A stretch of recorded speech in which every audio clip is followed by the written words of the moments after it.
হাদিসের কথা। নবীজির ভাষায় প্রকৃত মুসলিমের জীবনাচার। অধিকাংশ অনৈক্য, বিবাদ, বিসংবাদ এবং সংঘাতের মূল উৎস হল মানুষের কটূক্তা ও হাতের অপব্যবহার।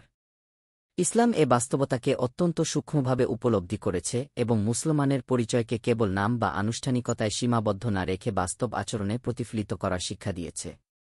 এজন্যই আল্লাহর রাসূল সাল্লাল্লাহু আলাইহি ওয়াসাল্লাম তার বাণীতে একজন প্রকৃত মুসলিমের পরিচয় তুলে ধরেছেন। অনুবাদ আব্দুল্লাহ ইবনে আমর রাদিয়াল্লাহু আনহু হতে বর্ণিত, আল্লাহর রাসূল সাল্লাল্লাহু আলাইহি ওয়াসাল্লাম ইরশাদ করেছেন, সেই প্রকৃত মুসলিম যার জিহবা ও হাত হতে সব মুসলিম নিরাপদ এবং সেই প্রকৃত মুহাজির যে আল্লাহ যা নিষেধ করেছেন তা ত্যাগ করে। বুখারী হাদিস ১০। সংক্ষিপ্ত ব্যাখ্যা। ১. মুসলিমের প্রকৃত পরিচয়। এখানে রাসূল সাল্লাল্লাহু আলাইহি ওয়াসাল্লাম মুসলমান হওয়ার মৌলিক বৈশিষ্ট্য বর্ণনা করেছেন। মুসলমান মানে শুধু নাম বা পরিচয় নয়, বরং তার আচরণে যেন অন্য কেউ ক্ষতিগ্রস্ত না হয়। নিজ জিহবা দিয়ে কটূক্তি, গালমন্দ, পরনিন্দা, অপবাদ কিংবা মিথ্যা বলা, এসব অন্যের উপর আঘাত হানে। হাত দিয়ে অন্যকে আঘাত করা, জুলুম করা, সম্পদ হরণ করা, এসবও ইসলাম বিরোধী। একজন মুসলিম এসব অপকর্মে নিজেকে কিছুতেই সম্পৃক্ত করতে পারে না। ২. মুহাজির হওয়ার প্রকৃত মানে। আরবি পরিভাষায় কি মুহাজির কি মানে হিজরতকারী।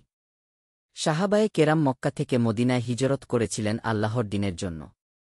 তবে রাসূল সাল্লাল্লাহু আলাইহি ওয়াসাল্লাম শিখালেন, সময় ও স্থানের সীমার বাইরে হিজরতের আরেকটি অর্থ আছে। প্রকৃত মুহাজির হল সে ব্যক্তি যে আল্লাহ যেসব কাজকে হারাম করেছেন সেগুলো থেকে সরে আসে, অর্থাৎ গুনাহের জীবন থেকে আনুগত্যের জীবনে হিজরত করে। হাদিস থেকে আমাদের জন্য শিক্ষা।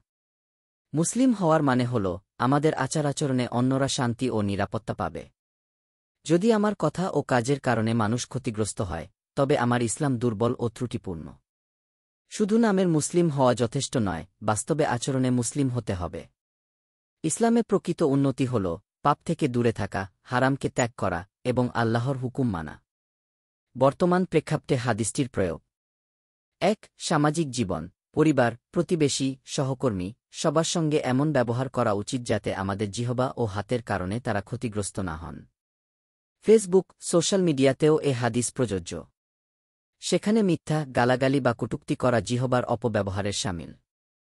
২. রাজনৈতিক ও অর্থনৈতিক জীবন। নেতা, ব্যবসায়ী বা প্রভাবশালী কেউ যেন তার হাতে বা ক্ষমতায় মানুষের অধিকার হরণ না করে। সততা, ন্যায়পরায়ণতা ও দায়িত্বশীলতা ইসলামের অপরিহার্য দাবি। ৩. ব্যক্তিগত জীবন। প্রকৃত হিজরত মানে হল নিজের ভেতরের বদভ্যাস থেকে বের হয়ে আসা। যেমন মিথ্যা, সুদ, ঘুষ, অবৈধ সম্পর্ক, মাদক এসব ছেড়ে দিলে আমরা আজও মুহাজির হতে পারি। এই হাদিস আমাদের শিখাচ্ছে যে ইসলামের আসল সৌন্দর্য বাহ্যিক নয়, বরং মানুষের সঙ্গে নিরাপদ আচরণ ও আল্লাহর নিষেধ থেকে বিরত থাকা।